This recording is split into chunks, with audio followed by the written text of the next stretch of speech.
여보, 여기서 뭐해? 그건 내가 할 말이야. 당신이 왜 여기 있어? 출근은? 두 사람은 서로에게 화가 나 보였습니다. 왜 여기에 있냐고? 뭐 하는데? 돈 필요해서 일해. 돈? 무슨 돈? 그때 날카로운 목소리가 끼어들었습니다. 너 기둥 서방 들였니? 그거 아니고야 네가 돈이 왜 필요한데? 시어머니의 말에 유미 씨는 눈에 눈물이 고였습니다. 어머님, 저를 그렇게 보셨어요? 사연 시작 전에 구독과 좋아요 부탁드립니다. 댓글로 행복합시다라고 남겨주시면 저도 함께 행복을 기원하며 인사드리겠습니다. 본 영상의 인물 및 목소리는 AI 프로그램으로 제작되었습니다. 새벽 6시, 아직 해가 뜨기 전이었습니다. 아파트 현관문이 조심스럽게 열리는 소리가 들렸어요. 야간 근무를 마치고 돌아온 남편 동진 씨였죠. 35살 공장 생산직으로 일하는 그는 피곤한 기색이 역력했습니다. 눈 밑에는 그늘이 짙게 내려앉아 있었고 작업복에서는 기름 냄새가 희미하게 났어요. 그런데 안방에서 이미 불이 켜져 있었습니다. 아내 유미 씨가 남편이 들어오는 소리에 벌써 일어나 부엌으로 향하고 있었어요. 33세 전업주부 유미 씨는 남편보다 먼저 일어나 아침을 준비하는 게 늘 당연한 일과였죠. 새벽잠이 없는 것도 아닌데 남편이 야간 근무를 시작한 뒤로는 알람 없이도 6시면 눈이 떠졌습니다. 밥솥을 열고 갓 지은 밥을 푸는 유미 씨의 손등에는 잔주름이 자리 잡고 있었고 손바닥은 부업으로 화장품 포장을 하느라 거칠어져 있었어요. 약지에 낀 결혼반지는 8년 세월만큼이나 낡아 있었습니다. 반짝임은 많이 바랬지만 그래도 한 번도 빼본 적 없는 반지였죠. 설거지를 할 때도 빨래를 할 때도 늘 그 자리에 있었어요. 여보, 들어왔어요? 유미 씨가 식탁에 밥상을 차리며 물었습니다. 동진 씨는 작업복을 벗어 세탁기에 넣고 나와 식탁에 앉았어요. 유미 씨가 차려놓은 밥상에는 된장찌개와 계란말이, 김치가 놓여 있었습니다. 거창한 상차림은 아니었지만 새벽부터 일어나 정성껏 준비한 것들이었죠. 응, 고생했어. 일찍 일어났겠네. 당연히 일어나야죠. 당신 밤새 일하고 왔는데. 된장찌개에서 모락모락 김이 올라왔습니다. 유미 씨가 남편 앞에 수저를 놓으며 말했어요. 몸은 괜찮아요? 야간이 쉽지 않을 텐데. 동진 씨는 젓가락을 들며 대답했습니다. 괜찮아. 그리고 이번 달부터 야간 계속하기로 했어. 돈 더 벌어야지. 소연이가 미술학원도 가고 싶다고 했다며. 유미 씨는 잠깐 남편을 바라보았습니다. 고맙기도 하고 한편으로는 미안하기도 한 복잡한 감정이 스쳐 지나갔죠. 밤잠을 설쳐가며 일하는 남편이 안쓰러웠어요. 하지만 내색하지 않고 밥을 한 숟가락 떴습니다. 야간 수당이 꽤 되긴 하죠. 그래, 주간보다 훨씬 낫더라고. 조금만 더 모으면 소연이 학원비 걱정 안 해도 될 거야. 그때 안방에서 작은 발소리가 들려왔습니다. 6살 딸 소연이가 눈을 비비며 나왔어요. 잠이 덜 깬 얼굴이었지만 아빠를 보자마자 환하게 웃었습니다. 아빠, 우리 딸 일어났어? 동진 씨가 팔을 벌려 소연이를 안아 올렸습니다. 소연이는 아빠 품에 안겨볼을 비볐어요. 아빠 특유의 비누 냄새가 났습니다. 씻고 나온 지 얼마 안 됐나 봐요. 아빠 또 밤에 회사 가? 응, 아빠가 밤에 일해야 소연이 학원도 보내주고 맛있는 것도 사주지. 나 아빠랑 밤에 같이 자고 싶은데. 동진 씨는 딸의 머리를 쓰다듬으며 웃었습니다. 유미 씨는 그 모습을 보며 살짝 미소 지었어요. 힘들어도 이런 순간들이 있어서 버틸 수 있었죠. 소연이가 웃는 얼굴만 봐도 하루의 피로가 녹는 것 같았습니다. 아침을 먹고 난 뒤 유미 씨는 소연이를 유치원에 보낼 준비를 시켰습니다. 작은 의자에 앉힌 딸의 머리를 곱게 빗기고 양 갈래로 묶어주었어요. 거울 앞에서 소연이가 고개를 이리저리 돌리며 묶은 머리를 살폈습니다. 오늘도 유치원에서 재미있게 놀다 와. 응, 엄마. 오늘 그림 그리는 날이야. 그래. 뭐 그릴 건데? 우리 가족. 소연이가 해맑게 웃었습니다. 유미 씨도 따라 웃으며 딸의 신발끈을 매주었어요. 작고 하얀 운동화였습니다. 발이 빨리 자라서 얼마 전에 새로 산 건데 벌써 코 부분이 까맣게 때가 타 있었어요. 소연이를 유치원 버스에 태워보내고 집에 돌아온 유미 씨는 설거지를 하다가 휴대폰 알림 소리에 손을 멈췄습니다. 화면을 보니 연달아 메시지가 와 있었어요. 학원비 자동이체 완료, 보험료 출금 예정, 카드값 결제 예정. 한숨이 절로 나왔습니다. 매달 이맘때면 이런 알림들이 쏟아졌어요.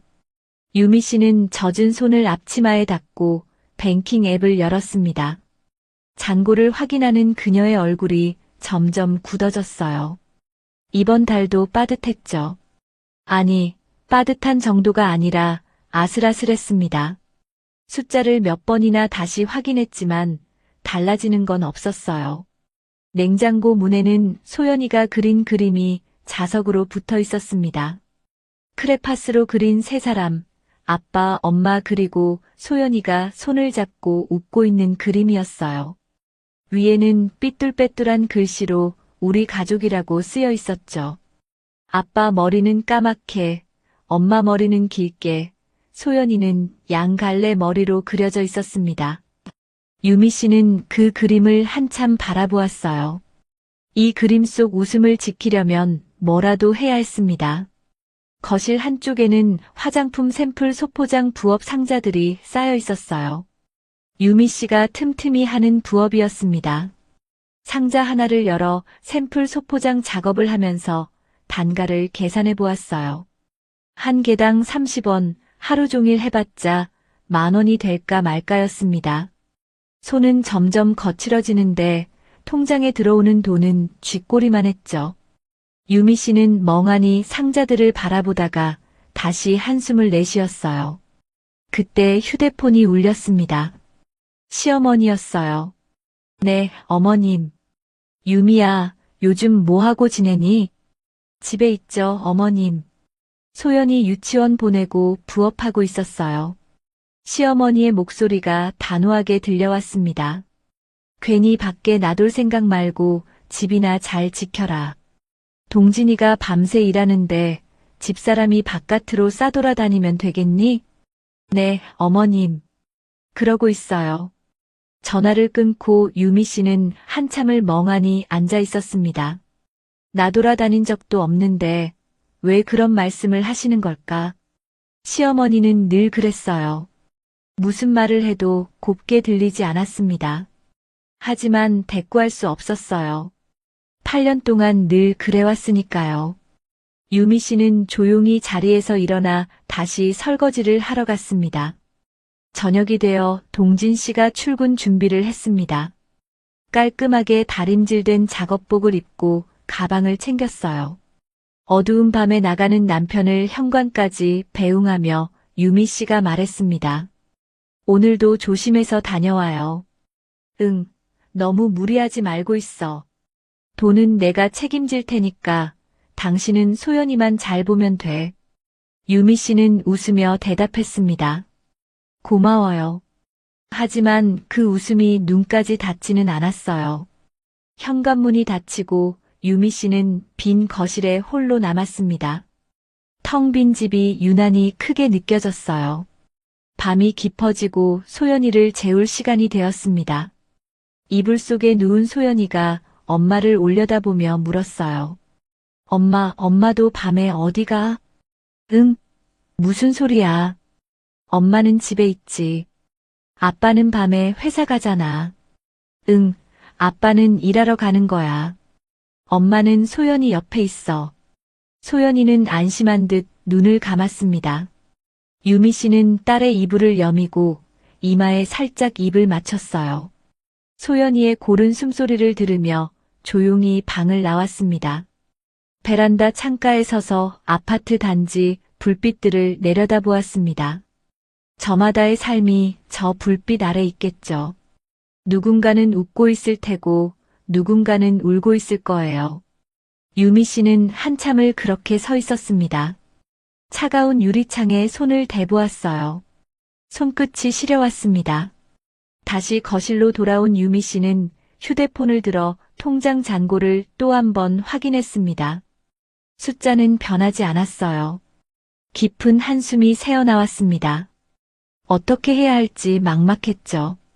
그때 휴대폰 화면에 부재중 전화 표시가 눈에 들어왔어요. 엄마, 새 통. 유미 씨는 그걸 보며 얼굴이 굳어졌습니다. 이 시간에 세 통이나 전화하셨다는 건 분명 급한 일이 있다는 뜻이었죠. 가슴이 철렁 내려앉았습니다. 유미 씨는 떨리는 손으로 통화 버튼을 눌렀습니다. 전화기 너머로 친정 어머니의 떨리는 목소리가 들려왔습니다. 유미야. 그 한마디에 유미 씨는 심장이 쿵 내려앉는 것 같았어요. 어머니가 이렇게 떨리는 목소리로 전화하신 적이 없었습니다. 무슨 일인지 묻기도 전에 어머니가 말을 이었어요. 봄이가 사고가 났어. 네. 봄이가요? 무슨 사고요? 전동 킥보드 타다가. 병원이야 지금. 응급실이야. 유미 씨는 급하게 잠든 소연이를 확인하고 옷을 주섬주섬 챙겨 입었습니다. 손이 떨려서 단추를 제대로 잠글 수가 없었어요. 10살 어린 동생 봄이 23세 대학생이었습니다. 유미 씨가 어릴 때부터 거의 엄마처럼 돌봐온 동생이었죠. 유미 씨는 잠든 소연이가 놀라지 않게 메모를 써두고 이웃집 할머니께도 혹시 소연이가 깨서 오면 잠시 데리고 있어달라고 부탁을 했습니다. 그리고 바로 나가서 택시를 잡아탔습니다. 병원까지 가는 20여 분이 몇 시간처럼 느껴졌어요. 택시 창밖으로 스쳐가는 가로등 불빛들이 흐릿하게 번져 보였습니다. 응급실에 도착하니 친정 어머니가 복도에 쭈그려 앉아 계셨어요. 얼굴이 하얗게 질려 있었습니다. 유미 씨를 보자마자 어머니가 손을 덥석 잡았어요. 유미야, 어떡하니? 어떡해? 엄마, 봄이 어디 있어요? 많이 다쳤어요? 의사 선생님이 지금 보고 계셔. 다리를 많이 다쳤대. 유미 씨는 응급실 안을 들여다보았습니다. 하얀 커튼 너머로 의료진들이 분주하게 움직이는 게 보였어요. 잠시 후 의사가 나왔습니다. 전보미 씨 보호자분 되시죠? 네, 언니예요. 의사의 표정이 심각했습니다. 유미 씨는 가슴이 조여오는 것 같았어요. 다리 골절이 심하고 신경 손상 가능성이 있습니다.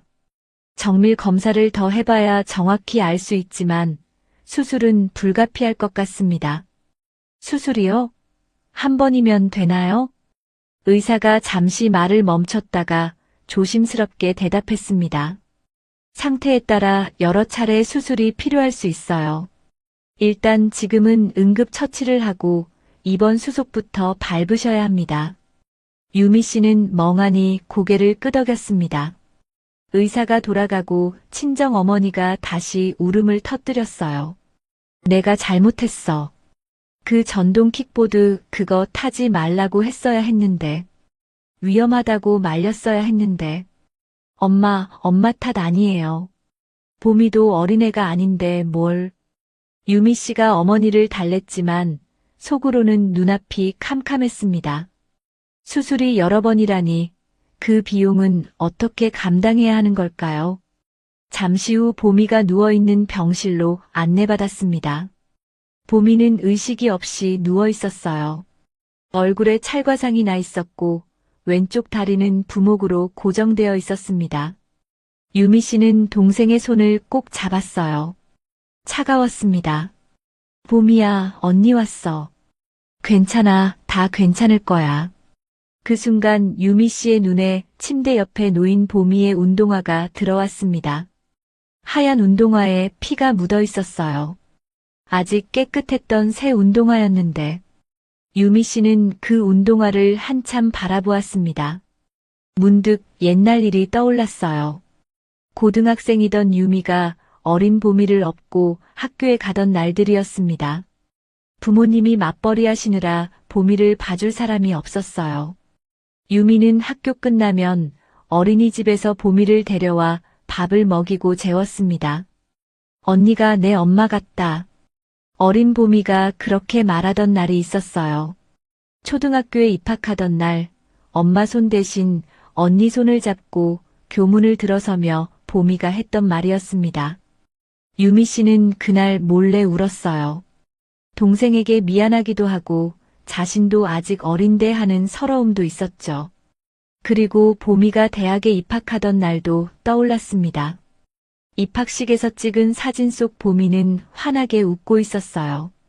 언니, 나 이제 졸업하고 돈 벌면 다 갚을게. 언니가 나한테 해준 거. 보미가 그렇게 말했을 때 유미 씨는 웃으며 동생 머리를 쓸어 넘겼습니다. 무슨 갚아. 그냥 건강하게 졸업만 해. 그런데 지금 그 보미가 이렇게 누워 있었습니다. 유미 씨는 동생의 창백한 얼굴을 내려다보며 중얼거렸어요. 내가 다 키웠는데. 내가 키운 앤데. 원무과에서 수술비 견적서를 받아들었을 때 유미 씨는 다리에 힘이 풀리는 것 같았습니다. 예상했던 것보다 훨씬 큰 금액이었어요.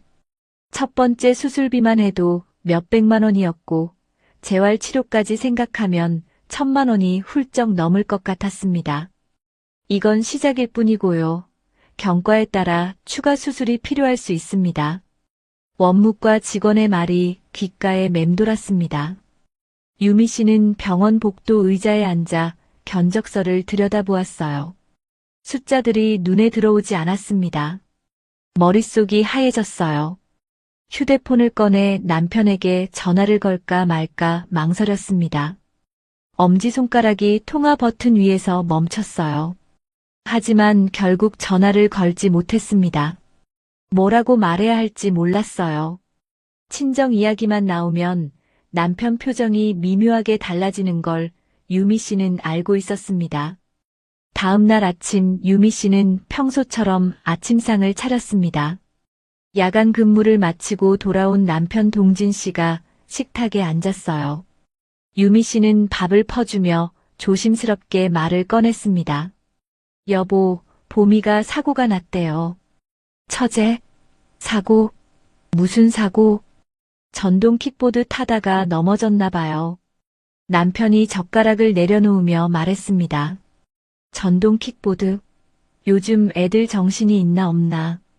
그거 요즘 오토바이보다 더 위험하다던데. 유미 씨의 손이 멈췄습니다. 남편은 계속 말을 이었어요. 보험은 들었대? 요즘 그거 사고 많다며. 매일 뉴스에 나오던데. 그건 잘 모르겠어요. 처제 이제 곧 대학 졸업 아니야? 철없이 전동 킥보드는 왜 탔대? 많이 다쳤어? 유미 씨는 수술비 이야기를 꺼내려다 입을 다물었습니다. 남편 목소리에 이미 짜증이 섞여 있었어요. 이 분위기에서 수술비 1,000만 원 이야기를 어떻게 꺼내겠어요? 응, 다리를 좀 다쳤대요. 많이? 얼마나? 골절이라 수술해야 한대요. 남편이 한숨을 쉬며 말했습니다. 휴, 작년에는 장모님이 허리 다치셨다고 하더니 이번엔 처제야. 유미 씨는 숟가락을 내려놓았습니다. 딸깍 작은 소리가 식탁 위에서 났어요. 소연이가 엄마를 올려다보았습니다. 엄마, 이모 많이 아파? 응, 근데 곧 나을 거야. 소연이 밥 먹어. 유미 씨는 억지로 미소를 지었습니다. 속으로는 천갈래 만갈래였지만 딸 앞에서 내색할 수 없었어요. 아침 식사가 끝나고 유미 씨는 설거지를 했습니다. 그릇을 씻는 손에 힘이 들어가지 않았어요. 창밖으로 아침 햇살이 들어오고 있었지만 유미 씨 마음은 어두웠습니다. 남편은 피곤하다며 안방으로 들어가 잠이 들었어요. 소연이는 유치원에 갔고 집에는 유미 씨 혼자 남았습니다. 유미 씨는 빈 거실에 서서 한참을 생각했습니다. 남편에게 말해봤자 싸움만 될 것 같았어요. 친정 이야기가 나올 때마다 남편 표정이 달라지는 걸 8년 동안 봐왔습니다. 처음엔 티가 안 났지만 시간이 지날수록 점점 노골적이 되었어요. 결국 유미 씨는 수술비 이야기를 꺼내지 않기로 했습니다. 어차피 말해봤자 분위기만 험악해질 게 뻔했어요. 그렇다고 동생 수술을 안 시킬 수도 없었습니다. 내가 다 키운 앤데 내가 해결해야지. 유미 씨는 그렇게 마음먹었어요. 설거지를 마치고 돌아서는 유미 씨의 어깨가 미세하게 떨리고 있었습니다. 아무도 보는 사람은 없었지만 눈물이 볼을 타고 흘러내렸어요. 소리 없이 조용히.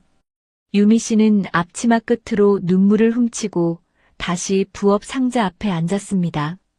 손이 떨렸지만 포장 작업을 시작했어요. 한 개에 30원, 1000만 원을 모으려면 33만 개를 포장해야 했습니다. 불가능한 숫자였어요. 유미 씨는 상자를 내려다보며 또 한숨을 쉬었습니다. 어떻게든 방법을 찾아야 했습니다. 며칠이 지났지만 유미 씨 머릿속에서 수술비 걱정은 떠나지 않았습니다. 부업 상자 앞에 앉아도 손이 제대로 움직이지 않았어요. 한 개에 30원, 아무리 계산해도 답이 나오지 않았습니다. 그날 오후 유미 씨는 병원으로 향했습니다. 보미가 입원해 있는 병실이었어요. 복도를 걸으며 창밖을 보니 하늘이 잔뜩 흐려 있었습니다. 마치 유미 씨 마음 같았죠. 병실 문 앞에 친정 어머니가 서 계셨습니다. 얼굴이 며칠 사이에 부쩍 수척해지셨어요. 유미 씨를 보자 어머니가 힘없이 웃었습니다. 왔니, 유미야. 엄마, 밥은 드셨어요? 응, 조금 먹었어. 병실 안으로 들어가 보니 보미가 깨어 있었습니다. 다리에는 여전히 부목이 감겨 있었고 얼굴의 찰과상도 아직 아물지 않았어요. 보미가 언니를 보며 억지로 웃었습니다. 언니, 또 왔어? 그래, 좀 어째? 많이 아파?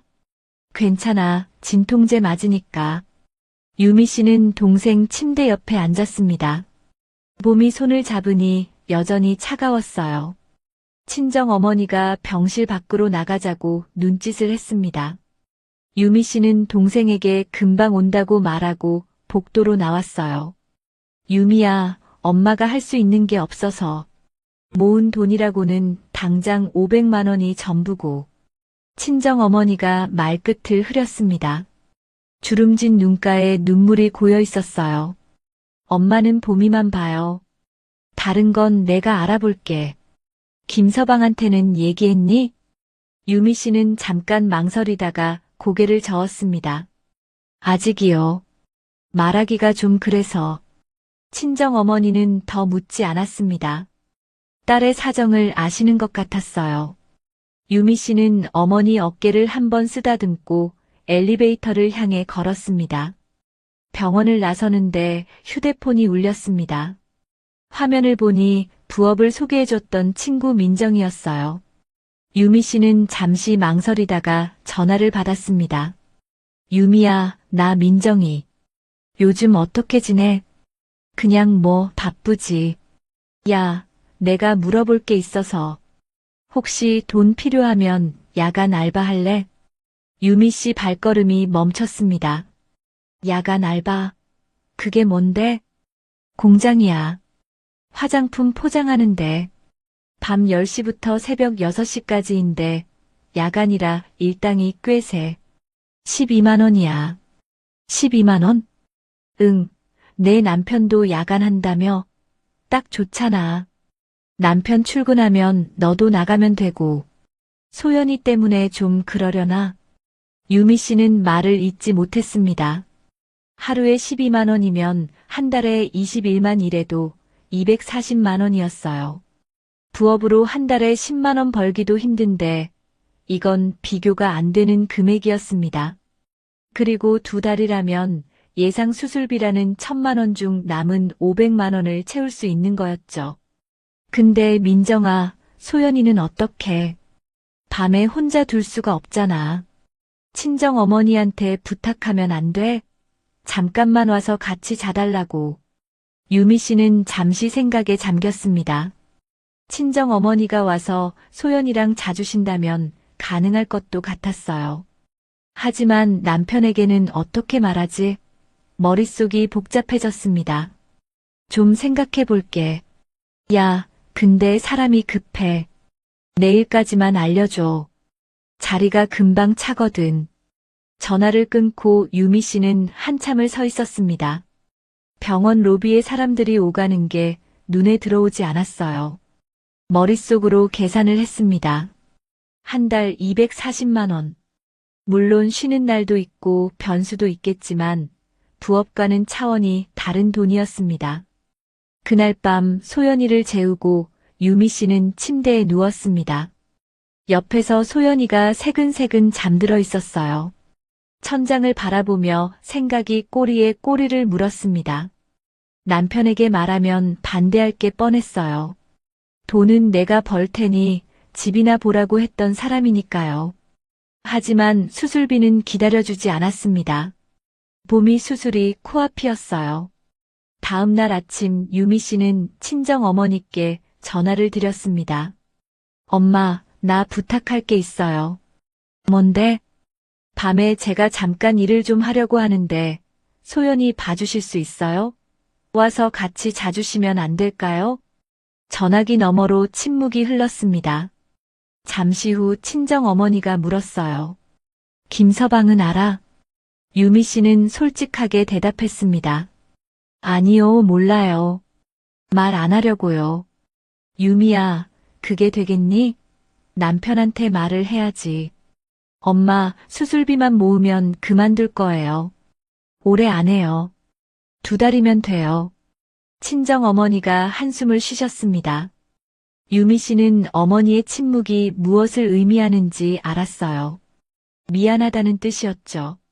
봄이 수술비 때문에 딸이 밤일까지 해야 하는 상황이 어머니로서는 가슴 아프셨을 겁니다. 유미야, 미안하다. 엄마가 모은 돈이 얼마 없어서. 엄마 500 모아둔 것도 대단한 거예요. 그래도 엄마가 소연이 봐주시는 게 더 고마운 거예요. 그것만 해주세요. 결국 친정 어머니가 승낙하셨습니다.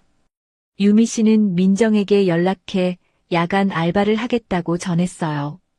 첫 출근은 이틀 뒤였습니다.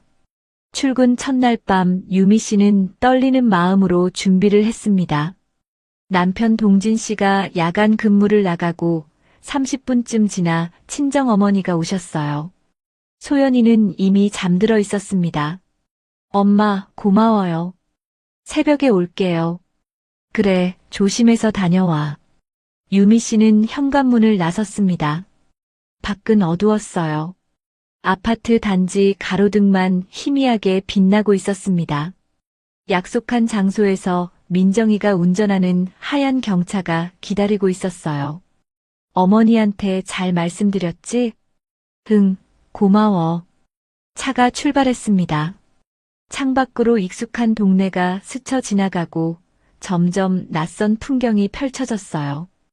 20여 분을 달려 도착한 곳은 산업단지 안쪽의 공장이었습니다.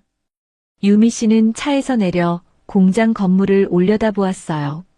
형광등 불빛이 환하게 새어나오고 있었습니다. 안에서 기계 돌아가는 소리가 들려왔어요. 긴장된 마음으로 안으로 들어갔습니다. 공장 안은 생각보다 넓었어요. 길게 늘어선 작업대마다 사람들이 앉아 일하고 있었습니다. 대부분 40대에서 50대로 보이는 여성들이었어요. 유미 씨는 주변을 둘러보다가 빈자리를 안내받았습니다. 옆자리에 앉은 50대쯤 되어 보이는 여성이 말을 걸었어요. 처음이지? 천천히 해. 금방 익숙해져. 네, 감사합니다. 여기 다 그래. 처음엔 손 느리다가 일주일 지나면 눈 감고도 해. 유미 씨는 고개를 끄덕이고 작업을 시작했습니다. 화장품 용기를 상자에 넣고 포장하는 단순한 일이었지만 처음이라 손이 더뎠어요. 상자 모서리에 손을 베이기도 했습니다. 피가 살짝 배어 나왔어요. 옆자리 동료가 밴드를 건네주었습니다. 여기 다 이래. 장갑 껴도 소용없어. 손 터지는 건 어쩔 수 없고. 감사합니다. 유미 씨는 밴드를 붙이고 다시 일을 시작했습니다. 시계를 보니 아직 자정도 되지 않았어요. 새벽 6시까지는 한참 남았습니다. 그렇게 첫날 밤이 지나갔습니다. 새벽 6시가 넘어서야 일이 끝났어요. 유미 씨는 온몸이 뻐근했습니다. 손은 여기저기 상처가 나 있었고 눈은 피로로 충혈되어 있었어요. 민정이가 다시 차로 집까지 데려다 주었습니다. 아파트 현관 앞에서 유미 씨는 잠깐 숨을 골랐어요. 표정을 정리해야 했습니다. 문을 열고 들어가니 친정 어머니가 거실에 계셨어요. 왔니? 힘들었지? 괜찮아요, 엄마. 잠은 잘 주무셨어요? 나야 뭐. 소연이 옆에 누워 자기만 한 걸. 얼른 가봐야겠다. 쉬어라. 친정 어머니가 나가시고 유미 씨는 욕실로 들어갔습니다. 거울에 비친 자신의 얼굴이 낯설었어요. 눈 밑에 그늘이 짙게 깔려 있었습니다. 씻고 나와 아침 준비를 시작할 때쯤 현관문이 열렸습니다. 남편이 야간 근무를 마치고 돌아온 거예요. 유미 씨는 평소처럼 밥상을 차렸습니다. 왔어요? 응, 확실히 야간 일을 하니 피곤하긴 하네. 남편이 식탁에 앉으며 유미 씨를 쳐다보았습니다. 근데 당신 왜 이렇게 피곤해 보여? 집에 있으면서 뭐가 그렇게 힘들어? 유미 씨는 웃으며 둘러댔습니다. 소연이가 밤에 몇 번 깨서요. 잠을 못 잤어요. 그래. 소연이가 왜 깼대? 꿈을 꿨나 봐요. 별일 아니에요. 남편은 더 묻지 않고 밥을 먹었습니다.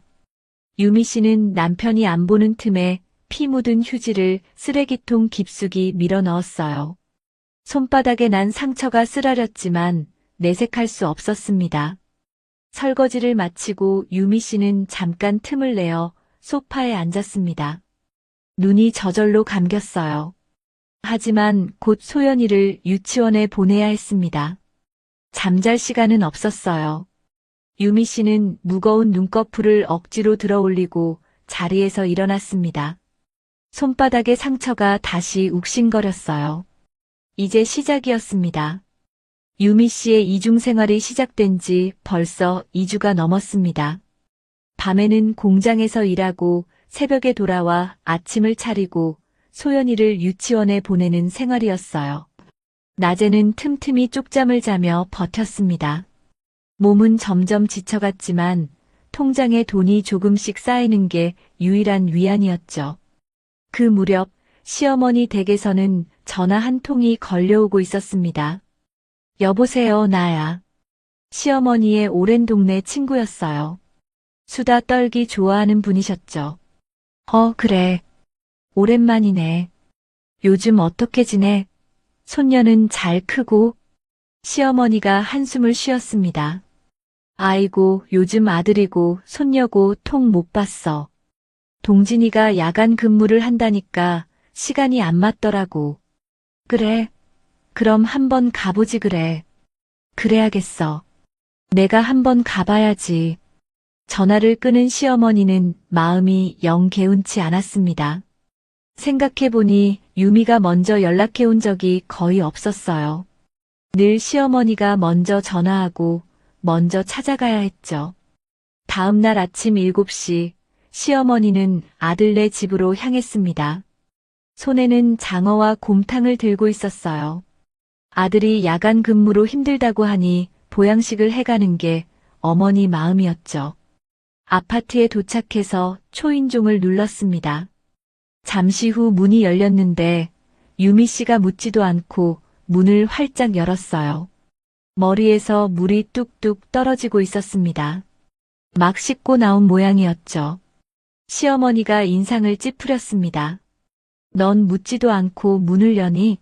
누군지도 모르면서. 유미 씨가 당황한 표정으로 대답했습니다. 아, 어머님. 소연이 아빠가 일찍 온 건가 해서요. 시어머니는 못마땅한 눈빛으로 며느리를 바라보았습니다.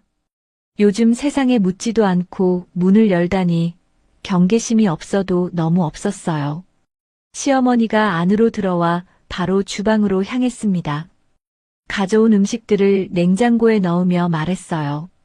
동진이가 요즘 야간일 한다길래 힘들 것 같아서 장어랑 곰탕 해왔다. 꼭 챙겨 먹여라. 네, 어머님. 감사해요. 그때 안방에서 작은 발소리가 들렸습니다. 소연이가 잠에서 깬 거예요. 할머니. 소연이가 눈을 비비며 나오다가 할머니를 보고 얼굴이 환해졌습니다. 시어머니도 반가운 표정으로 손녀를 맞았어요. 어유, 우리 소연이 일어났어? 그런데 소연이가 갑자기 엄마를 보며 물었습니다. 엄마, 할머니는? 시어머니 표정이 묘해졌습니다. 할머니가 여기 있는데 할머니가 어디 있냐니 무슨 소리일까요? 유미 씨 얼굴이 살짝 굳었습니다. 얼른 소연이 손을 잡으며 말했어요. 응, 할머니 여기 계시잖아. 소연이 잠 덜 깼어? 엄마랑 세수하고 오자. 유미 씨가 서둘러 소연이를 데리고 화장실로 들어갔습니다. 시어머니는 그 모습을 지켜보며 이상한 느낌이 들었어요. 소연이가 말한 할머니가 누구지? 설마 친정어머니를 말하는 건가? 시어머니는 뭔가 찜찜한 기분으로 집을 나섰습니다. 며칠 후 시어머니는 다시 아들네 집을 찾았습니다. 이번에도 음식을 싸들고 아침 일찍 왔어요. 아파트 입구로 들어서는데 저쪽에서 누군가 나오는 게 보였습니다. 나이든 여자였어요. 뒷모습이 어딘가 익숙했습니다. 걸음걸이가 친정어머니, 그러니까 사돈과 비슷해 보였어요. 시어머니는 걸음을 멈추고 그 뒷모습을 바라보았습니다. 저 시간에 왜 사돈이 여기서 나오는 거지? 아니, 사돈이 맞나? 확신할 수는 없었지만 묘하게 이상한 느낌이 들었어요. 집에 들러 음식을 전해주고 아들과 함께 아침을 먹고 나오는 길이었습니다. 엘리베이터 앞에서 같은 층에 사는 이웃 할머니를 마주쳤어요. 서로 인사를 나누다가 이웃 할머니가 목소리를 낮추며 말했습니다. 참, 댁 며느리 바쁜가 봐? 네. 무슨 말씀이세요? 이웃 할머니가 주위를 살피더니 말을 이었습니다. 며느리가 밤마다 나가던데. 시어머니 얼굴이 굳어졌습니다. 밤마다요? 응, 친정어머니인가 누가 오시더라고. 그분이 오면 며느리가 나가더라니까.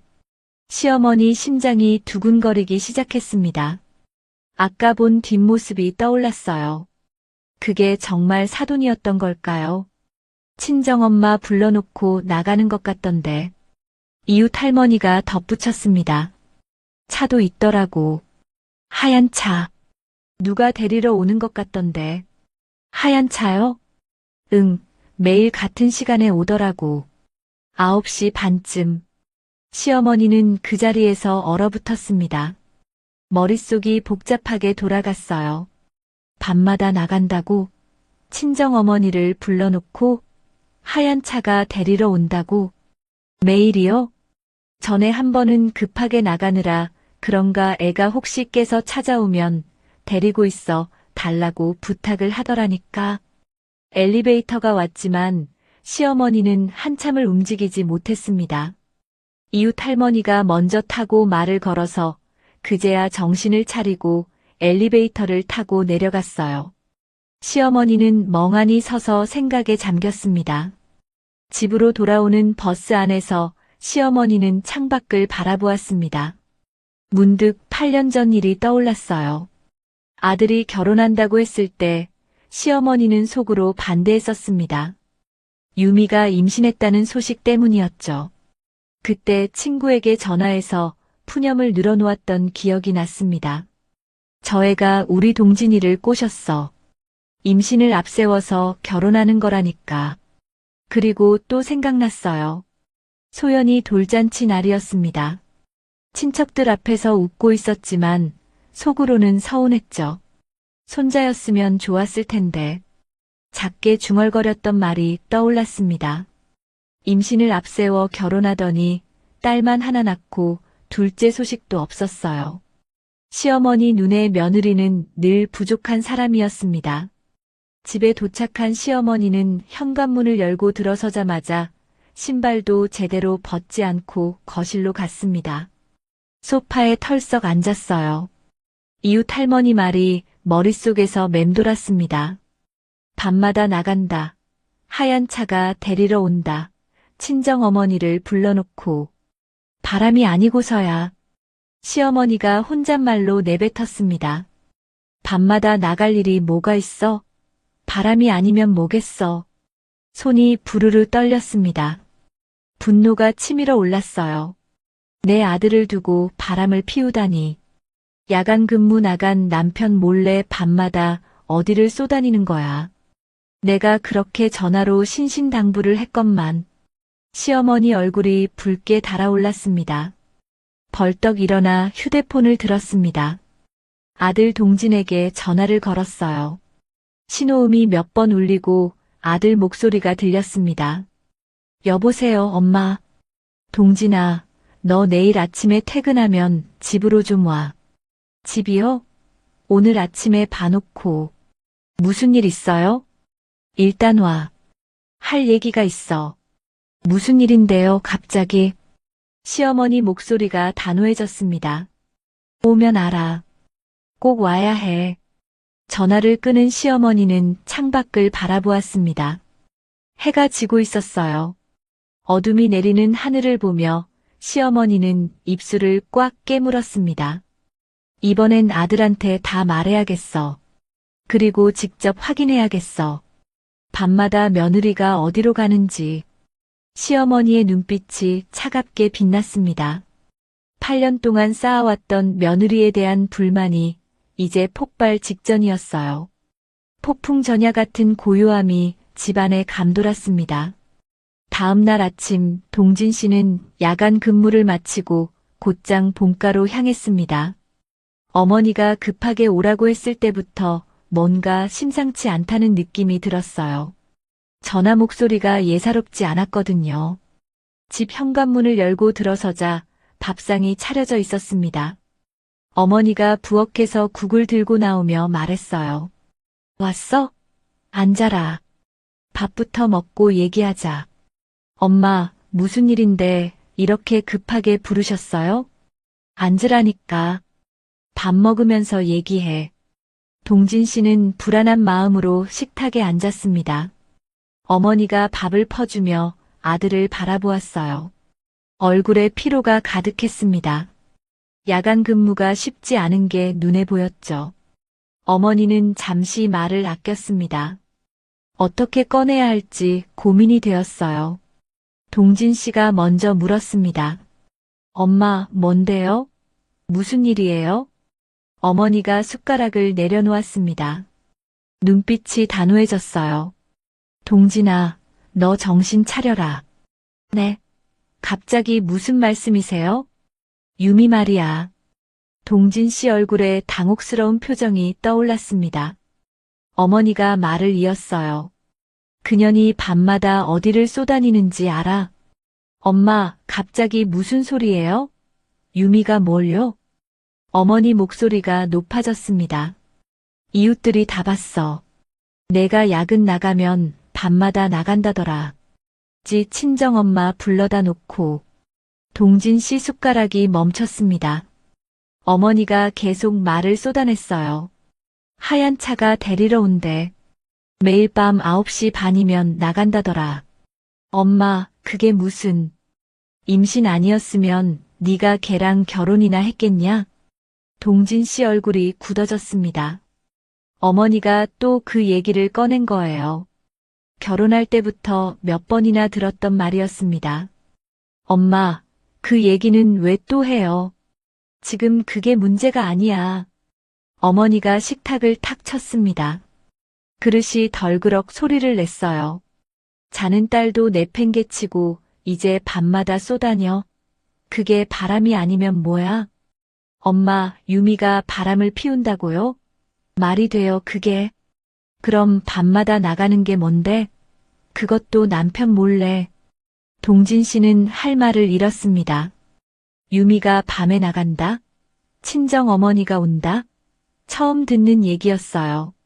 하지만 동시에 이상한 조각들이 머릿속에서 맞춰지기 시작했습니다. 요즘 유미가 유난히 피곤해 보였어요. 눈 밑에 그늘이 짙게 깔려 있었고 하품을 자주 했습니다. 집에 있으면서 뭐가 그렇게 피곤하냐고 물었을 때 소연이가 밤에 깨서 그렇다고 했었죠. 그리고 유미 손등에 붙어있던 반창고도 떠올랐습니다. 한두 개가 아니었어요.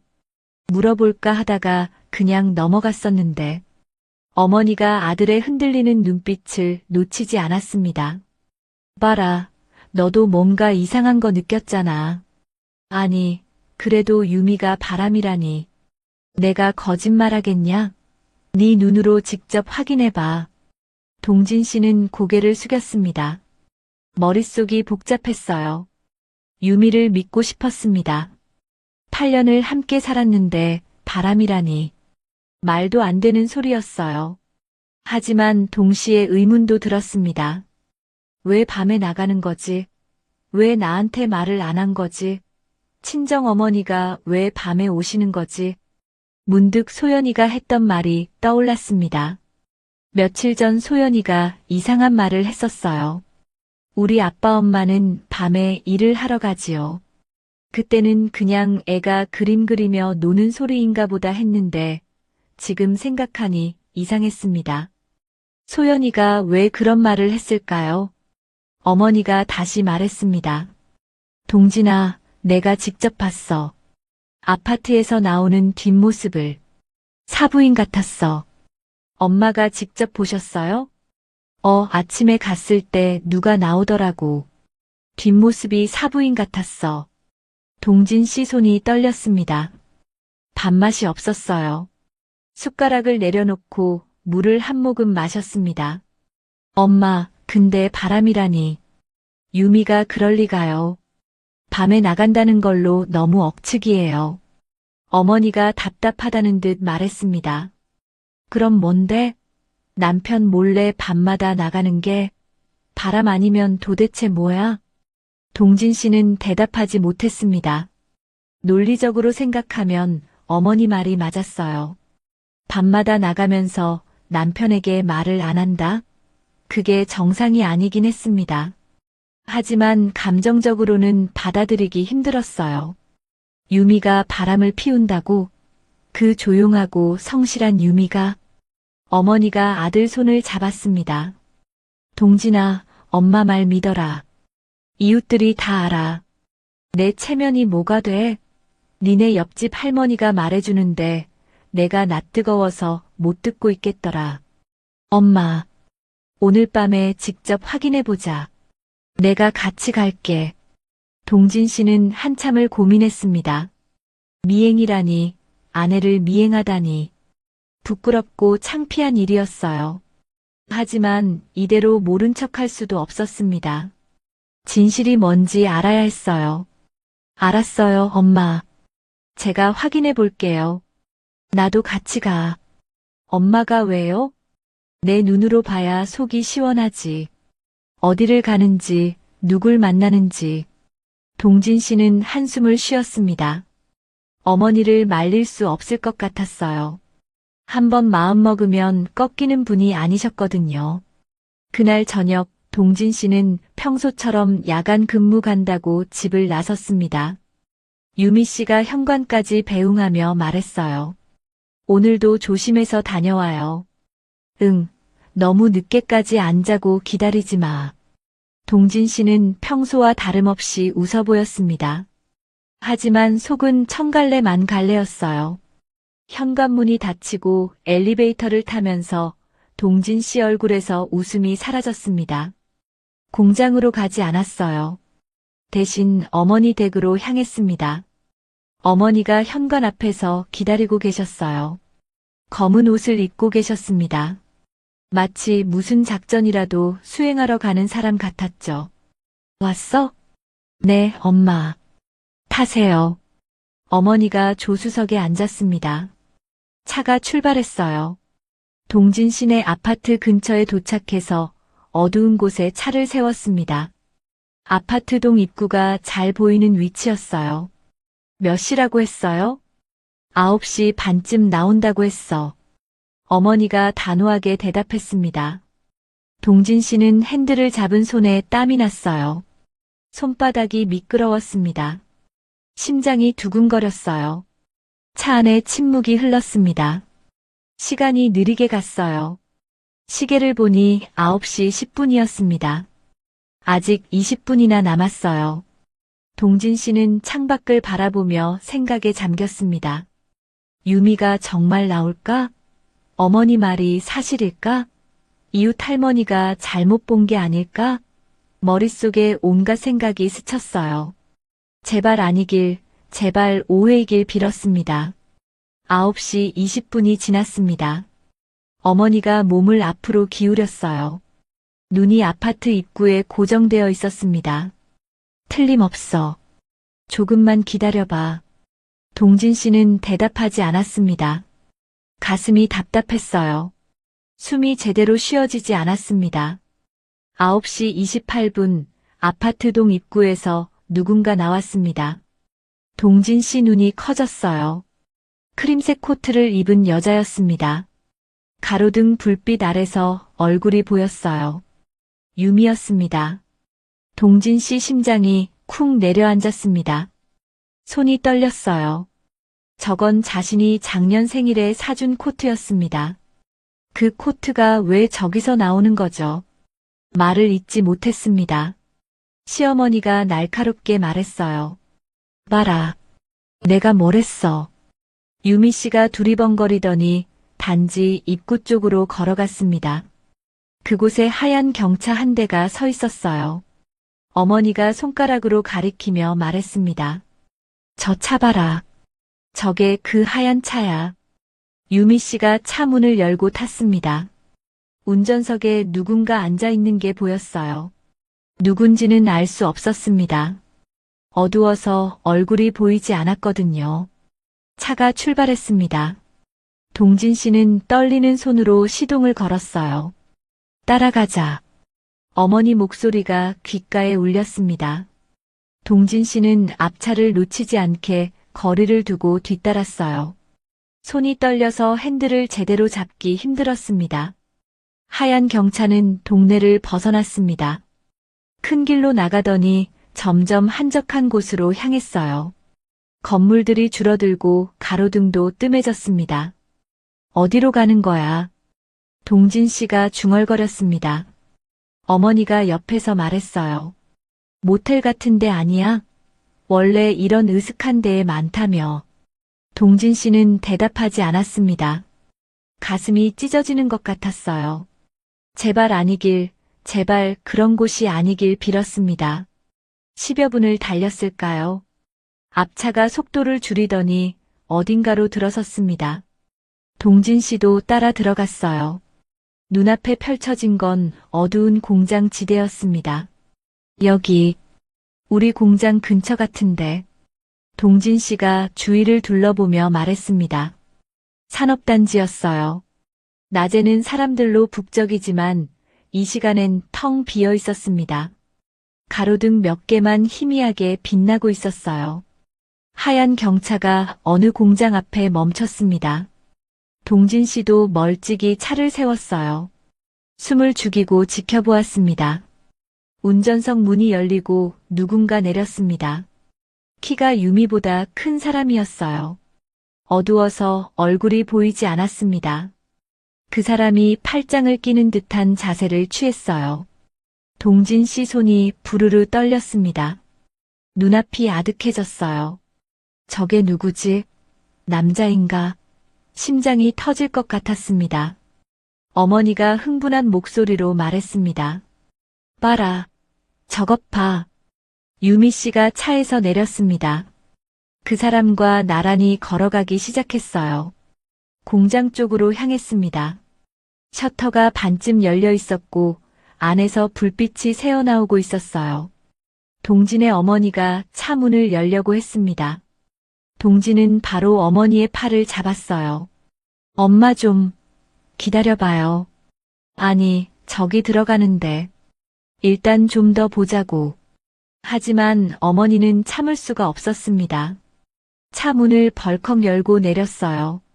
동진 씨가 급히 따라 내렸습니다. 엄마. 어머니가 성큼성큼 걸어갔습니다. 동진 씨가 뒤따랐어요. 어머니가 작은 목소리로 말했습니다. 이런 건 현장을 급습해야 해. 잠깐만 기다려봐라. 한 5분 있다가 들어가 보자고. 내가 이것들을 가만 두나 봐라. 엄마, 여기 공장 같은데요. 공장은 무슨? 얼른 따라와. 어머니가 앞장서서 반쯤 열린 셔터 쪽으로 다가갔습니다. 안에서 기계 돌아가는 소리가 들려왔어요. 형광등 불빛이 환하게 새어나오고 있었습니다. 셔터 틈으로 안을 들여다보았습니다. 동진 씨 눈이 커졌어요. 안에는 길게 늘어선 작업대가 있었습니다. 여러 명의 사람들이 앉아서 뭔가를 포장하고 있었어요. 대부분 중년 여성들이었습니다. 그리고 그 사이에 유미 씨가 있었어요. 작업복을 입고 박스를 접고 있었습니다. 아까 팔짱을 끼고 있던 사람도 보였습니다. 작업복을 입은 50대쯤 되어 보이는 여자였어요. 남자가 아니었습니다. 여성 동료였어요. 동진 씨는 그 자리에 얼어붙었습니다. 머릿속이 하얘졌어요. 공장이야. 유미가 공장에서 일하고 있어. 시어머니도 말을 잃었습니다. 입이 벌어진 채 안을 바라보고 있었어요. 바람이 아니었습니다. 야간 알바였어요. 그때 유미 씨가 고개를 들었습니다. 셔터 쪽을 바라보았어요. 눈이 마주쳤습니다. 유미 씨 얼굴이 굳어졌어요. 손에 들고 있던 박스가 바닥에 떨어졌습니다. 여보, 유미 씨가 떨리는 목소리로 말했습니다. 주변 동료들이 고개를 돌려 입구 쪽을 바라보았어요. 어색한 침묵이 흘렀습니다. 동진 씨는 아무 말도 할 수 없었습니다. 옆에 선 시어머니도 마찬가지였어요. 둘 다 돌처럼 굳어서 서 있었습니다. 형광등 불빛 아래서 유미 씨의 창백한 얼굴이 보였어요. 눈가에 그늘이 짙게 내려앉아 있었습니다. 손에는 반창고가 여러 개 붙어 있었어요. 동진 씨 입에서 겨우 한마디가 나왔습니다. 공장이라니. 그게 전부였어요. 그 한마디가 전부였습니다. 바람이 아니었습니다. 아내는 밤마다 공장에서 일하고 있었어요. 남편 몰래, 시어머니 몰래, 가족 몰래. 동진 씨 눈에서 뭔가 뜨거운 것이 차올랐습니다. 유미 씨가 천천히 자리에서 일어나 이쪽으로 걸어오고 있었어요. 유미 씨가 천천히 셔터 쪽으로 걸어왔습니다. 얼굴이 하얗게 질려 있었어요. 작업복 차림의 유미 씨가 남편과 시어머니를 번갈아 바라보았습니다. 눈빛이 복잡했어요. 당혹스러움, 분노, 그리고 서러움이 뒤섞여 있었습니다. 유미 씨가 굳은 표정으로 두 사람을 데리고 공장 밖으로 나왔습니다. 어두운 골목이었어요. 가로등 불빛 하나가 희미하게 세 사람을 비추고 있었습니다. 차가운 밤바람이 불어왔어요. 동진 씨가 먼저 입을 열었습니다. 너 여기서 뭐해? 유미 씨가 남편을 똑바로 바라보았습니다. 목소리가 떨렸지만 눈빛은 흔들리지 않았어요. 그건 내가 할 말이야. 당신이 왜 여기 있어? 출근은? 아니, 너 여기서 뭐 하냐고. 동진 씨 목소리가 높아졌습니다. 유미 씨는 한 발짝도 물러서지 않았어요. 돈 필요해서 이래. 돈? 무슨 돈? 그때 시어머니가 끼어들었습니다. 날카로운 목소리였어요. 너 기둥서방 들였니? 그거 아니고야 네가 돈이 왜 필요한데. 우리 동진이가 다 벌어다 주는데. 유미 씨 얼굴이 일그러졌습니다. 참고 있던 감정이 끓어오르는 게 보였어요. 8년 동안 꾹꾹 눌러왔던 것들이 한꺼번에 치밀어 올랐습니다. 눈에 눈물이 고이기 시작했어요. 절 그렇게 보셨어요? 시어머니는 대답하지 않았습니다. 유미 씨가 말을 이었어요. 목소리가 떨렸지만 또렷했습니다. 8년이에요. 결혼하고 8년 동안 제가 한 번이라도 의심받을 짓 했어요? 한 번이라도요? 시어머니가 입을 다물었습니다. 유미 씨 눈에서 눈물이 흘러내렸어요. 하지만 닥지 않았습니다. 그대로 말을 계속했습니다. 어떻게 보자마자 그런 소리를 하실 수 있어요? 아니, 네가 밤에 일해가며 돈 벌 일이 뭐가 있냐 이거지. 동생 수술비 때문이에요. 동진 씨 표정이 바뀌었습니다. 수술비? 처제 수술비? 네, 신경 손상이래요. 재활까지 하면 1,000만 원 넘어요. 수술이 한 번으로 끝나지 않을 수도 있고. 동진 씨 얼굴이 붉게 달아올랐습니다. 목소리가 높아졌어요. 그런 일을 왜 나한테 말도 안 하고 혼자 이러는 건데. 나 우습게 만들고 싶어서 그래. 돈 못 벌어오는 남편이라고. 유미 씨가 남편을 똑바로 바라보았습니다. 눈물이 볼을 타고 흘러내렸지만 눈빛은 단호했어요. 전동 킥보드 말 나오자마자 당신 뭐라 했어? 동진 씨가 멈칫했습니다. 유미 씨가 말을 이었어요. 전동 킥보드 타는 애들 욕하고 봄이도 철없다부터 시작해서 한참을 욕했어. 그 상황에서 수술비 얘길 어떻게 해? 동진 씨는 할 말을 잃었습니다. 그날 아침 자신이 했던 말들이 떠올랐어요. 요즘 애들 정신이 있나? 철없이 전동 킥보드는 왜 탔대? 그런 말들을 쏟아냈었죠. 유미 씨 목소리가 조금 더 높아졌습니다. 말해봤자 싸움만 될 것 같아서 안 했어. 당신 친정 얘기 나오면 표정 달라지잖아. 몰라서 그래. 동진 씨는 고개를 들지 못했습니다. 부인할 수가 없었어요. 친정 얘기가 나올 때마다 짜증이 났던 건 사실이었습니다. 작년에 장모님이 허리 다치셨을 때도 당신 집은 왜 이렇게들 다쳐? 그렇게 말했었죠. 유미 씨가 시어머니를 바라보았습니다. 눈물이 멈추지 않았지만 목소리는 담담했어요. 바람난 줄 알고 쫓아오신 거죠?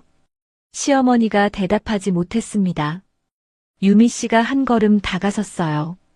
어머님, 저 그렇게 보셨어요? 처음부터 그러셨죠? 시어머니 입술이 떨렸습니다. 하지만 여전히 말이 나오지 않았어요.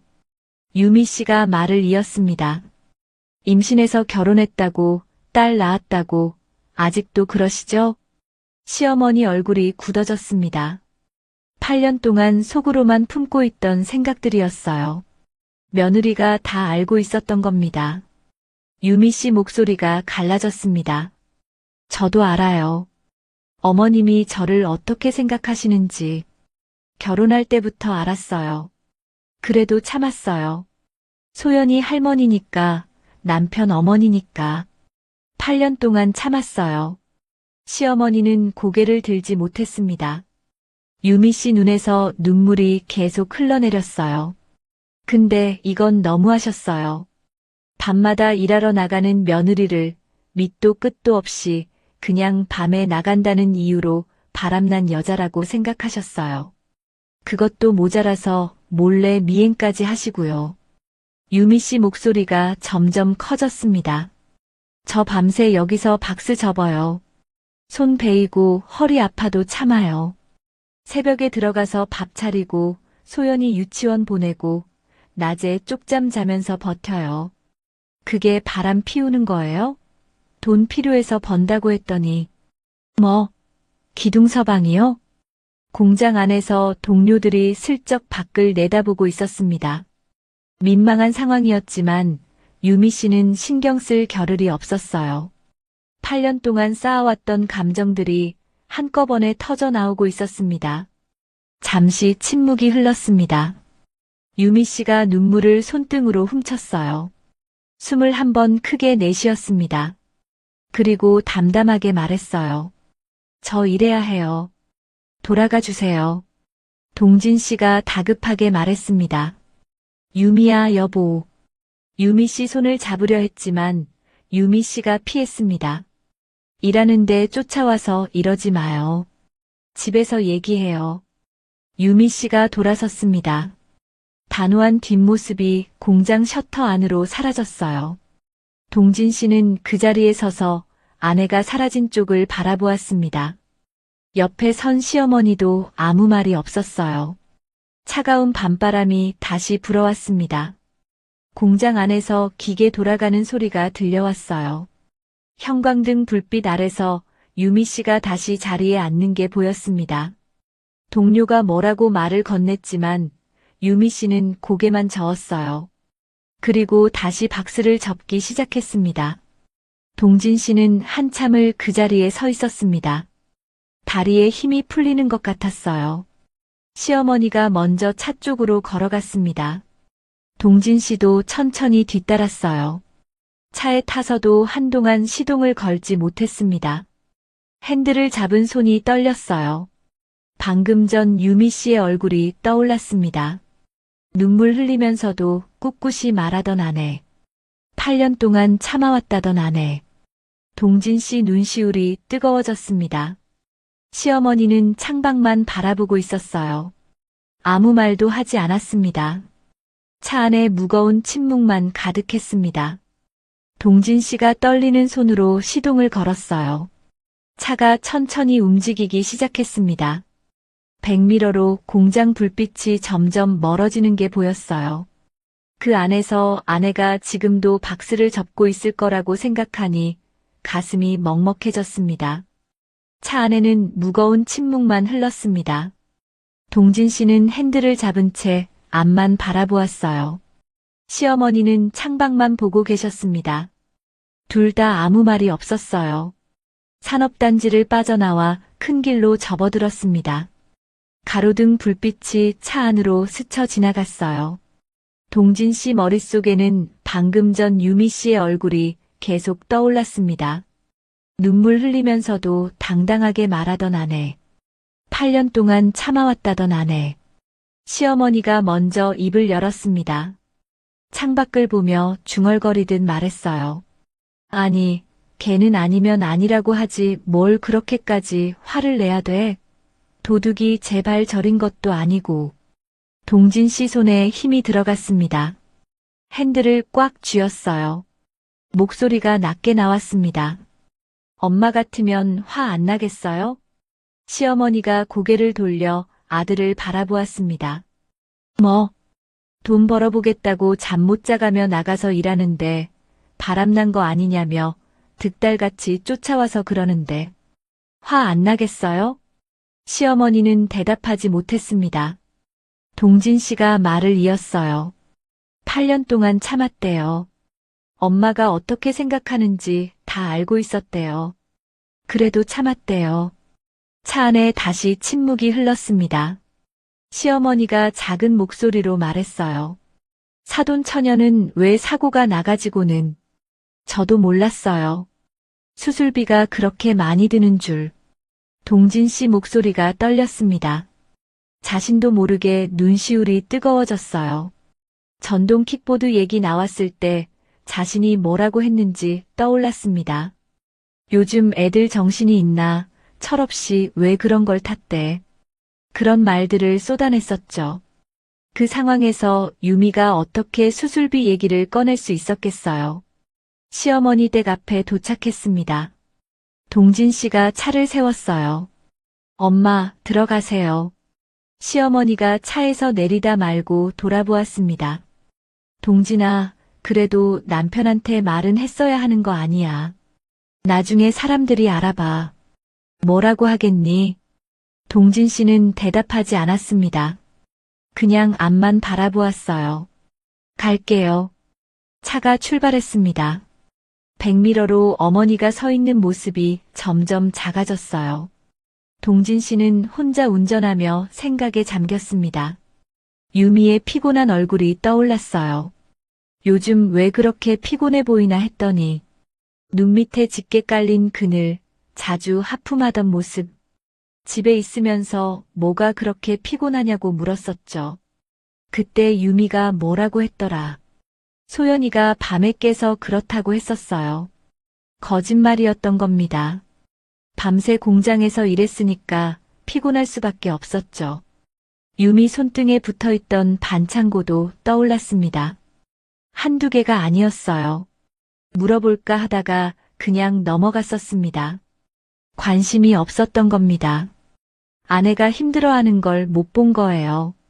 아니, 보고도 못 본 척한 거였습니다. 동진 씨는 바로 집으로 향했어요. 이 시간에 갑자기 집에 들어가면 영문도 모르는 장모님이 놀라실 것 같았지만 그래도 가서 사과해야 할 것 같았어요. 집에 도착한 동진 씨는 비밀번호를 누르지 않고 초인종을 눌렀습니다. 잠시 후 문이 열렸어요. 장모님이 놀란 표정으로 동진 씨를 바라보았습니다. 어머, 김서방. 내가 아니 그게. 아이고. 자신을 보자마나 변명거리를 찾는 장모님을 보고 동진 씨가 고개를 숙였습니다. 어머님, 죄송합니다. 장모님 표정이 변했습니다. 무슨 일인지 짐작이 가는 눈치였어요. 다 알게 됐나 보구만. 일단 들어오게. 거실에 앉아서 동진 씨가 말했습니다. 유미가 공장에서 일하는 걸 알게 됐다고, 미행해서 알게 됐다고. 장모님은 한숨을 쉬며 들었어요. 김서방, 유미 원망하지 마. 그 애가 말 못한 건 내 탓도 있어. 아닙니다, 어머님. 제 잘못이에요. 제가 말도 못 꺼내게 만들었어요. 동진 씨 목소리가 떨렸습니다. 장모님 눈에 눈물이 고였어요. 유미가 어릴 때부터 그랬어. 힘든 거 말 안 해. 봄이 어릴 때도 그 애가 다 키웠어. 엄마처럼. 내가 돈 번다고 바빴거든. 그래서 봄이 일이라면 자기 일처럼 나서는 거야. 동진 씨는 고개를 들지 못했습니다. 장모님이 말을 이었어요. 나도 미안해. 내가 모은 돈이 없어서 유미한테 집만 지웠어. 아닙니다, 어머님. 제가 가장인데 제가 해결했어야죠. 유미한테 말할 분위기를 안 만든 게 제 잘못이에요. 어머님 가서 편하게 주무세요. 제가 집에 있을게요. 이 시간에 다시 돌아온 사위. 무슨 일인지 짐작이 가는 눈치였어요. 하지만 묻지 않았습니다. 조용히 인사하고 나갔어요. 동진 씨는 소파에 앉았습니다. 일어나서 뭔가를 해야 할 것 같았어요. 약국에 가서 연고와 밴드를 샀습니다. 유미 손에 상처가 많았으니까요. 편의점에서 따뜻한 음료도 샀어요. 집에 돌아와서 그것들을 거실 테이블 위에 올려놓았습니다. 그리고 기다렸습니다. 불을 끄지 않고 소파에 앉아서 기다렸어요. 잠이 오지 않았습니다. 눈을 감으면 유미 얼굴이 떠올랐어요. 눈물 흘리며 말하던 유미. 8년 동안 참았다던 유미. 시간이 느리게 흘러갔습니다. 새벽 4시, 5시. 창밖이 조금씩 밝아지기 시작했어요. 6시가 넘어서 현관문 열리는 소리가 들렸습니다. 유미 씨가 들어왔어요. 현관에서 신발을 벗다가 거실에 불이 켜져 있는 걸 보고 멈췄습니다. 소파에 앉아있는 남편을 발견했어요. 유미 씨 얼굴에 당혹스러운 표정이 떠올랐습니다. 뭐야, 앉았어? 응. 동진 씨가 자리에서 일어났습니다. 유미 씨에게 다가갔어요. 유미 씨는 한 발짝 물러섰습니다. 동진 씨가 말했어요. 고생했어. 유미 씨 눈이 커졌습니다. 예상 못한 말이었어요. 동진 씨가 유미 씨 손을 잡았습니다. 반창고가 여러 개 붙어 있었어요. 손가락 끝이 거칠어져 있었습니다. 동진 씨가 그 손을 가만히 들여다보았어요. 유미 씨 눈에 눈물이 고이기 시작했습니다. 참으려고 했지만 참아지지 않았어요. 눈물이 볼을 타고 흘러내렸습니다. 동진 씨가 아내를 끌어안았어요. 유미 씨가 남편 품에서 울기 시작했습니다. 소리 없이 어깨만 들썩이며 울었어요. 8년 동안 참아왔던 것들이 한꺼번에 쏟아져 나오는 것 같았습니다. 미안해, 말했어야 했는데. 유미 씨가 울먹이며 말했습니다. 동진 씨가 아내 등을 쓰다듬었어요. 아니야, 내가 미안해. 내가 말 못 꺼내게 만들었어. 유미 씨가 고개를 저었습니다. 아니야, 그래도 말했어야 했어. 아니야, 나도 잘못했어. 친정 얘기 나올 때마다 짜증낸 거 알아. 전동 킥보드 얘기 나왔을 때도 내가 뭐라고 했는지 알아. 동진 씨 목소리가 떨렸습니다. 유미 씨가 고개를 들어 남편을 바라보았어요. 동진 씨 눈에도 눈물이 고여 있었습니다. 처제 수술 언제야? 나도 같이 가자. 유미 씨가 놀란 표정을 지었습니다. 정말? 내 처제잖아. 당연히 같이 가야지. 유미 씨가 다시 울음을 터뜨렸습니다. 이번에는 서러워서가 아니었어요. 동진 씨가 테이블 위에 놓인 연고와 밴드를 가리켰습니다. 이거 사왔어. 손 상처에 발라. 유미 씨는 테이블을 바라보았습니다. 연고, 밴드, 따뜻한 음료. 남편이 밤새 기다리면서 준비해 놓은 것들이었어요. 유미 씨 입술이 떨렸습니다. 창밖으로 아침 햇살이 들어오기 시작했습니다. 어둠이 걷히고 새로운 하루가 밝아오고 있었어요. 동진 씨가 유미 씨 손을 잡고 소파에 앉혔습니다. 연고 뚜껑을 열고 조심스럽게 유미 씨 손에 발라주었어요. 유미 씨는 그 모습을 바라보며 또 눈물을 흘렸습니다. 그날 밤 시어머니는 잠을 이룰 수가 없었습니다. 침대에 누워서 천장만 바라보았어요. 공장에서 박스를 접고 있던 며느리의 모습이 자꾸 떠올랐습니다. 형광등 불빛 아래서 창백한 얼굴로 일하던 유미. 손에 붙어있던 반창고들. 그리고 눈물 흘리며 말하던 유미의 목소리. 8년이에요. 결혼하고 8년 동안 제가 한 번이라도 의심받을 짓 했어요? 그 말이 귓가에서 맴돌았습니다. 시어머니는 몸을 뒤척였어요. 불편했습니다. 가슴 한쪽이 무거웠어요. 엘리베이터에서 만난 이웃 할머니의 말도 떠올랐습니다. 며느리가 밤마다 나간다더라. 하얀 차가 데리러 온다더라. 그 말만 듣고 바람이라고 확신해버렸죠. 아들한테 전화해서 난리를 쳤고 미행까지 했습니다.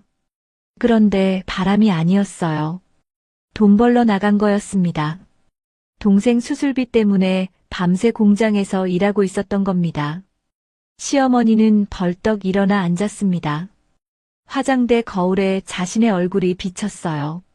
주름진 얼굴, 흐트러진 머리카락. 시어머니는 거울 속 자신을 한참 바라보았습니다. 내가 뭘 한 거야? 작은 목소리로 중얼거렸습니다. 손이 떨렸어요. 결혼할 때부터 유미를 좋게 보지 않았습니다. 임신을 앞세워 결혼했다고 생각했죠. 친구들한테 푸념을 늘어놓았어요. 저 애가 우리 동진이를 꼬셨다고, 배 안에 애 넣어서 결혼하는 거라고. 소연이 돌잔치 때도 속으로 불만이었습니다. 손자였으면 좋았을 텐데 그렇게 생각했어요. 8년 동안 며느리를 곱게 본 적이 없었습니다. 무슨 말을 해도 삐딱하게 들었고 무슨 행동을 해도 못마땅했어요. 그게 다 자기 잘못이었습니다. 처음부터 색안경을 끼고 봤으니까요. 시어머니는 침대에서 내려와 거실로 나왔습니다. 불을 켜지 않고 소파에 앉았어요. 어둠 속에서 한참을 앉아 있었습니다. 동진이에게 했던 말들도 떠올랐습니다. 너 정신 차려라. 임신 아니었으면 결혼했겠냐. 딸 낳고 이제 밤마다 쏘다닌다. 그런 말들을 쏟아냈었죠. 아들 부부 사이를 갈라놓으려고 한 거나 마찬가지였습니다. 창밖이 조금씩 밝아지기 시작했어요. 밤새 한숨도 못 잔 시어머니는 무거운 몸을 일으켰습니다. 뭔가 해야 할 것 같았어요. 이대로 있으면 안 될 것 같았습니다. 다음 날 오후 시어머니는 아들네 집 앞에 섰습니다. 손에는 아무것도 들고 있지 않았어요. 평소에는 음식이라도 싸들고 왔는데 오늘은 빈손이었습니다. 현관 앞에서 한참을 망설였습니다. 초인종을 누르려다 말고 손을 내렸어요. 다시 손을 올렸다가 또 내렸습니다. 이런 행동을 몇 번이나 반복했어요. 발걸음을 돌릴까도 생각했습니다. 하지만 그렇게 하면 안 될 것 같았어요. 한참을 망설인 끝에 초인종을 눌렀습니다. 잠시 후 문이 열렸어요. 유미 씨가 서 있었습니다. 시어머니를 보자 유미 씨 표정이 굳어졌어요. 몸이 살짝 경직되는 게 보였습니다. 어머님, 나 좀 들어가도 되겠니? 유미 씨가 잠시 망설이다가 문을 열어주었습니다. 시어머니가 안으로 들어왔어요. 거실에 어색한 침묵이 흘렀습니다. 그때 안방에서 작은 발소리가 들렸어요. 소연이가 뛰어나왔습니다. 할머니. 소연이가 환하게 웃으며 시어머니에게 달려왔어요. 시어머니는 손녀를 안아주었습니다. 소연이 머리를 쓰다듬으며 말했어요. 소연아, 할머니가 엄마랑 얘기 좀 하자. 방에서 놀고 있을 수 있어? 응, 할머니. 소연이가 방으로 들어가고 거실에는 시어머니와 유미 씨만 남았습니다. 시어머니가 소파에 앉았어요. 유미 씨도 맞은편에 앉았습니다. 둘 사이에 무거운 침묵이 흘렀어요. 시어머니가 먼저 입을 열었습니다. 목소리가 떨렸어요. 내가 사람을 잘못 봤다. 유미 씨는 대답하지 않았습니다. 시어머니를 바라보기만 했어요. 시어머니가 말을 이었습니다. 처음부터 너를 좋게 안 봤어. 내 잘못이야. 유미 씨 눈이 커졌습니다. 시어머니가 이런 말을 하다니 예상 못한 거예요. 시어머니는 평생 고개 숙이는 법이 없는 분이셨거든요. 임신해서 결혼했다고, 우리 동진이를 꼬셨다고. 그렇게 생각했어. 소연이 낳았을 때도 속으로는 손자였으면 좋겠다고 생각했고, 시어머니 목소리가 갈라졌습니다. 눈시울이 붉어졌어요. 8년 동안 내가 뭘 해도 마음에 안 들었어. 잘해도 못 본 척하고 조금만 잘못해도 크게 봤어. 다 내 잘못이야. 유미 씨는 말없이 시어머니를 바라보았습니다. 시어머니가 고개를 숙였어요. 평생 해본 적 없는 행동이었습니다. 의심해서 미안하다. 유미 씨 눈에 눈물이 고이기 시작했습니다. 시어머니가 말을 이었어요. 용서해달라고 안 할게. 그럴 자격이 없어. 근데 미안한 건 말해야 할 것 같아서. 그것만 하고 가려고 왔어. 시어머니가 자리에서 일어나려 했습니다. 유미 씨가 말했어요. 어머님. 시어머니가 멈췄습니다. 유미 씨를 바라보았어요. 유미 씨 눈에서 눈물이 흘러내렸습니다. 저도 말씀드렸어야 했어요.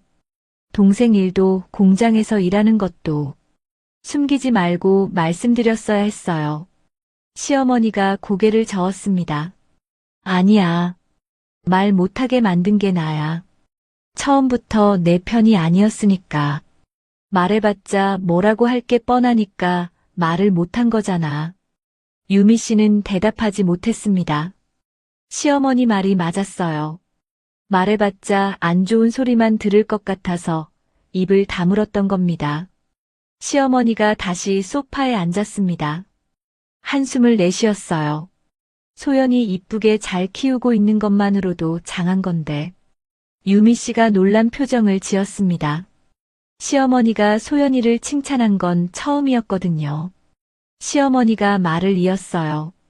밝고 건강하게 잘 자랐더라. 그건 내가 잘 키운 거야. 유미 씨 눈에서 눈물이 멈추지 않았습니다. 8년 만에 처음 듣는 인정이었어요. 시어머니도 눈물을 훔쳤습니다. 앞으로는 그러지 않을게. 달라지려고 노력해보마. 유미 씨가 고개를 끄덕였습니다. 말이 나오지 않았어요. 목이 메어서 말할 수가 없었습니다. 시어머니가 자리에서 일어났습니다. 소연이 방 쪽으로 가서 문을 살짝 열었어요. 소연이가 바닥에 앉아서 그림을 그리고 있었습니다. 시어머니가 조용히 다가가 손녀 머리를 쓰다듬었어요. 소연아, 할머니 간다. 벌써요? 더 이따 가세요. 다음에 또 올게. 우리 소연이 엄마 말씀 잘 듣고 있어. 시어머니가 현관으로 향했습니다. 유미 씨가 따라 나와 배웅했어요. 현관문 앞에서 시어머니가 돌아보았습니다. 유미야. 네, 어머님. 고생했다. 그 한마디를 남기고 시어머니가 문을 나섰습니다. 유미 씨는 닫힌 문을 한참 바라보았어요. 눈물이 멈추지 않았습니다. 8년이었습니다. 결혼하고 8년 동안 한 번도 듣지 못한 말이었어요. 고생했다. 그 짧은 한마디가 이렇게 크게 와닿을 줄 몰랐습니다. 유미 씨는 현관벽에 기대어 한참을 울었어요. 서러워서 우는 게 아니었습니다. 뭔가 무거운 게 내려가는 것 같았어요. 8년 동안 가슴에 쌓아두었던 것들이 조금씩 녹아내리는 것 같았습니다. 시어머니가 다녀간 뒤 유미 씨 마음에는 뭔가 변화가 일어나고 있었습니다. 8년 동안 무겁게 짓눌렀던 것들이 조금씩 걷히는 느낌이었어요. 물론 하루아침에 모든 게 달라지는 건 아니었습니다. 하지만 분명히 뭔가 달랐어요. 며칠 후 유미 씨와 동진 씨는 함께 병원을 찾았습니다. 보미가 입원해 있는 병실이었어요. 친정어머니도 함께였습니다. 병실 문을 열고 들어가니 보미가 침대에 반쯤 기대 앉아 있었어요. 다리에는 여전히 깁스가 감겨 있었지만 얼굴에는 혈색이 돌아와 있었습니다. 보미가 언니와 형부를 보고 눈이 커졌어요. 언니, 형부 왜 왔어? 당황한 표정이었습니다. 형부가 병문안 온 건 처음이었거든요. 동진 씨가 웃으며 대답했습니다. 처제, 내가 병문안 오는 거 이상해? 보미가 어색하게 웃었어요. 유미 씨가 침대 옆에 앉으며 동생 손을 잡았습니다. 좀 어때? 많이 아파? 괜찮아, 언니. 진통제 맞으니까 견딜만해. 동진 씨가 보미를 바라보며 말했습니다. 목소리가 진지했어요. 처제, 수술비는 걱정하지 마. 내가 해줄 테니까. 보미 눈이 커졌습니다. 유미 씨도 놀란 표정으로 남편을 바라보았어요. 여보, 그건. 아니야, 내가 할게. 유미 씨가 고개를 저었습니다. 이번 달까지만 내가 일하면 거의 다 돼. 내가 할게. 할 수 있어. 동진 씨가 유미 씨 손을 잡았어요. 그래도 남은 거라도 내가 보태게 해줘. 가족이잖아. 유미 씨 눈에 눈물이 고였습니다. 가족이잖아. 그 말이 가슴에 와닿았어요. 친정 어머니도 눈물을 훔쳤습니다. 유미야, 김서방, 정말 고마워. 보미가 울먹이며 말했어요. 언니, 나 다 나으면 꼭 갚을게. 꼭. 형부 제가 다 갚을게요. 유미 씨가 동생 머리를 쓰다듬었습니다. 그런 말하면 혼난다. 다 나아서 건강하게 취직하는 게 갚는 거야. 보미가 고개를 끄덕이며 눈물을 흘렸어요. 병실 안에 따뜻한 공기가 흘렀습니다. 병원을 나서는 길, 동진 씨가 유미 씨 손을 잡았어요. 두 사람은 나란히 걸었습니다. 예전 같지 않았어요. 뭔가 달라져 있었습니다. 그날 저녁 뜻밖의 전화가 왔어요. 시어머니였습니다. 유미야, 나야. 네, 어머님. 내가 남은 기간 동안 밤에 너희 집에 가서 자도 되겠니? 소연이 봐줄 겸. 유미 씨가 놀라서 말했습니다. 어머님, 그러실 필요까지는. 필요 있어. 내가 하고 싶어서 그래. 시어머니 목소리가 단호했어요.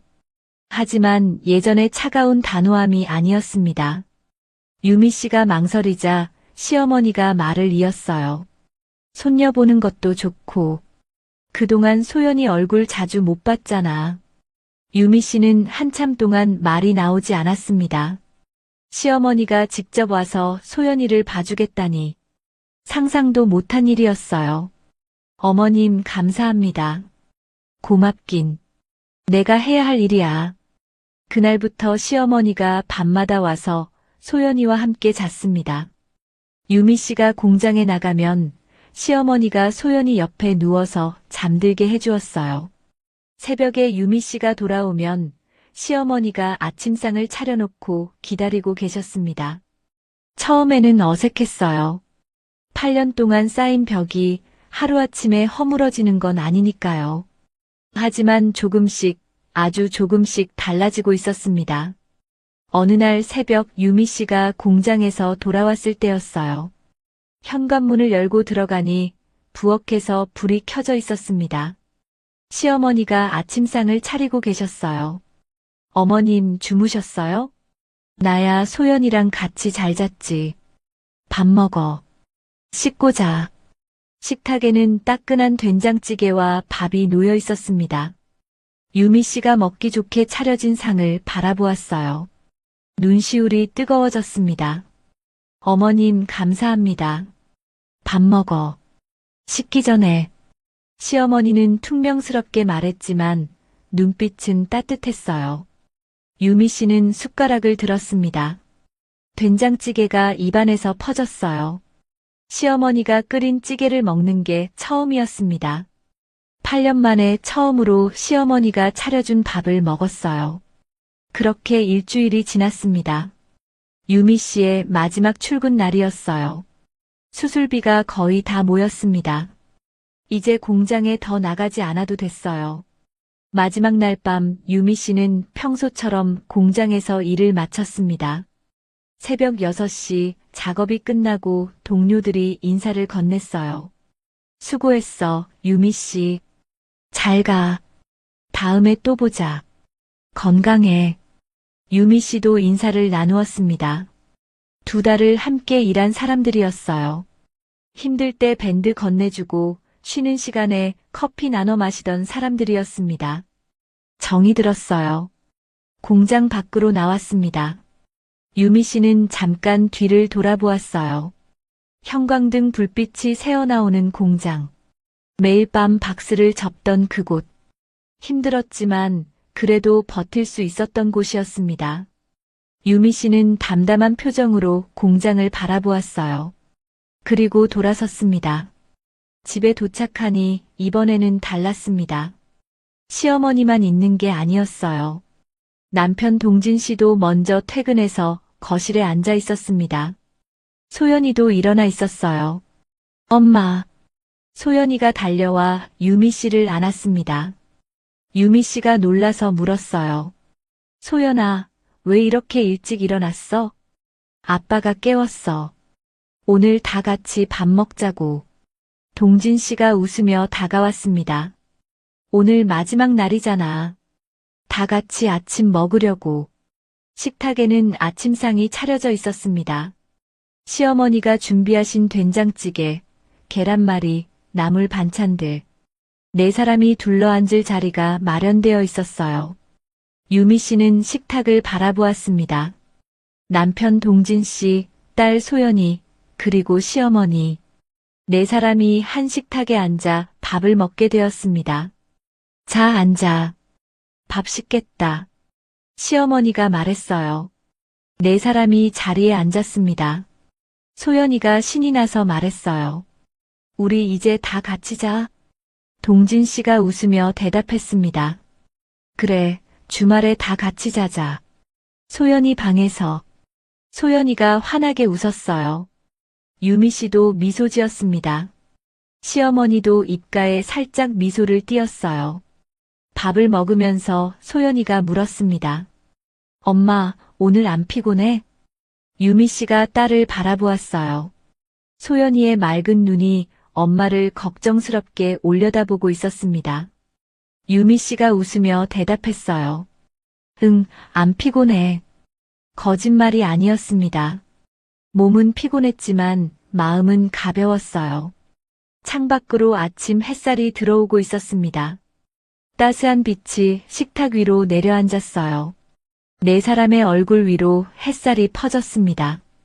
유미 씨는 식탁에 앉은 가족들을 둘러보았어요. 밥을 먹는 남편, 제잘거리는 딸, 그리고 조용히 식사하는 시어머니. 한 달 전만 해도 상상할 수 없었던 풍경이었습니다. 식사를 마치고 유미 씨가 설거지를 하려는데 시어머니가 말했어요. 내가 할게. 너는 가서 자. 어머님 괜찮아요. 제가 잘하니까. 밤새 일하고 왔잖아. 시어머니가 유미 씨를 부엌에서 밀어냈습니다. 유미 씨는 어색하게 웃으며 방으로 향했어요. 동진 씨가 따라왔습니다. 안방에 들어가서 동진 씨가 이불을 펴주었어요. 자, 누워. 푹 자. 유미 씨가 이불 속으로 들어갔습니다. 동진 씨가 유미 씨 손을 잡았어요. 유미 씨 손바닥에는 아직 상처 자국이 남아 있었습니다. 박스 접다가 베인 자국들. 동진 씨가 그 손을 가만히 들여다보았어요. 고생했어. 유미 씨 눈에 눈물이 고였습니다. 동진 씨가 유미 씨 손 위에 자신의 손을 살짝 포개었어요. 따뜻한 온기가 전해졌습니다. 창밖으로 아침 햇살이 방 안으로 들어왔어요. 유미 씨는 눈을 감았습니다. 오랜만에 마음 편히 잠들 수 있을 것 같았어요. 남편의 따뜻한 손을 느끼며 부엌에서 설거지하는 시어머니의 물소리를 들으며 거실에서 노래 부르는 소연이의 목소리를 들으며 유미 씨는 편안하게 눈을 감았습니다. 상처는 아직 다 아물지 않았어요. 하지만 아물어가고 있었습니다. 조금씩 천천히. 이제 시작이었습니다. 가족끼리도 서로 보듬고 이해해야 더 단단해지는 거겠죠? 오늘의 사연이 마음에 남으셨다면 구독과 좋아요로 응원해주세요. 오늘도 함께 해주셔서 고맙습니다. 행복하세요.